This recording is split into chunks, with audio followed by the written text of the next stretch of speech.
জয় রাধে। আজকের পাঠ সার্বভৌম ভট্টাচার্য উদ্ধার শ্রী চৈতন্য চরিতামৃত মধ্যলীলাখণ্ড শ্লোক 179। আর যে যে কিছু কহে সকলই কল্পনা, শত প্রমাণ বেদ বাক্যে করেন কল্পেন লক্ষণা।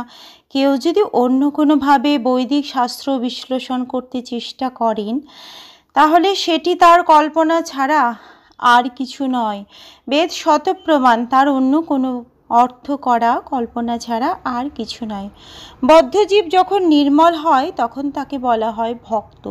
পরমেশ্বর ভগবানের সঙ্গে কেবল ভক্তির সম্পর্ক এবং তার একমাত্র কাজ হচ্ছে ভগবানের প্রীতি সাধনের জন্য তার সেবা করা। এই সেবা অবশ্য সম্পাদিত হয় ভগবানের প্রতিনিধি শ্রী গুরুদেবের মাধ্যমে। যস্য দেবে পরাভক্তি যথা দেবে তথা গুরৌ। ভক্ত যখন যথাযথভাবে ভগবত ভক্তি সম্পাদন করেন তখন তিনি জীবনের সর্বোচ্চ স্তরে অধিষ্ঠিত হন, ভগবত প্রেম লাভ করেন। সবই পুংসাং পরধর্ম যত ভক্তির অধক খোঁজে। বেদ হৃদয়ঙ্গম করার প্রকৃত উদ্দেশ্য হচ্ছে ভগবত ভক্তির স্তরে উন্নীত হওয়া। মায়াবাদীরা কিন্তু মনে করে যে সমস্ত বেদের মূল তত্ত্ব হচ্ছে নির্বিশেষ ব্রহ্মজ্যোতি, ব্রহ্মজ্ঞান লাভ করা জীবনের পরম কর্তব্য এবং জীবনের পরম লক্ষ্য হচ্ছে মুক্তি লাভ করা বা ব্রহ্মে লীন হয়ে যাওয়া। কিন্তু এসবই বদ্ধ জীবের কল্পনার প্রসূত, তা কেবল জীবকে জড় কার্যকলাপ থেকে নিরস্ত করে। সবসময় মনে রাখা উচিত যে সমস্ত বৈদিক শাস্ত্র শত প্রমাণিত। বৈদিক শ্লোকের কদর্থ করার অধিকার কারো নেই। কেউ যদি তা করে সেটি তার কল্পনা মাত্র এবং তার কোনো মূল্য নেই। আচার্যের দোষ নাহি ঈশ্বর আজ্ঞা হইল, অতএব কল্পনা করি নাস্তিক শাস্ত্র কইল। প্রকৃতপক্ষে শঙ্করাচার্যের তাতে কোনো দোষ নেই, তিনি কেবল ভগবানের আদেশ পালন করেছেন, তাই তিনি কল্পনা করি নাস্তিক শাস্ত্র রচনা করেছেন।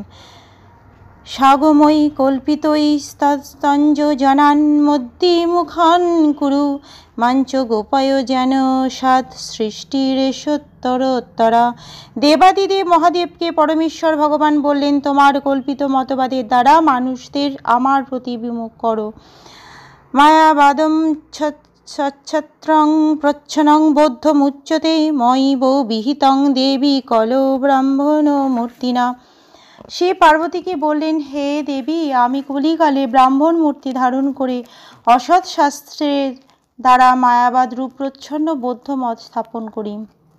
এখানে ব্রাহ্মণ মূর্তিনা শব্দে মায়াবাদ দর্শনের প্রবর্তক দাক্ষিণাত্যের মালাবার প্রদেশে উদ্ভূত শঙ্করাচার্যকে বোঝানো হয়েছে।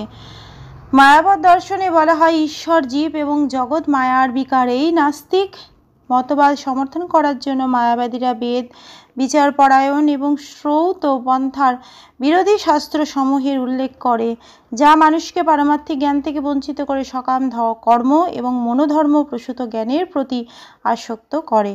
আজকের পাঠ এই অবধি। ভজ শ্রীকৃষ্ণ চৈতন্য প্রভু নিত্যানন্দ,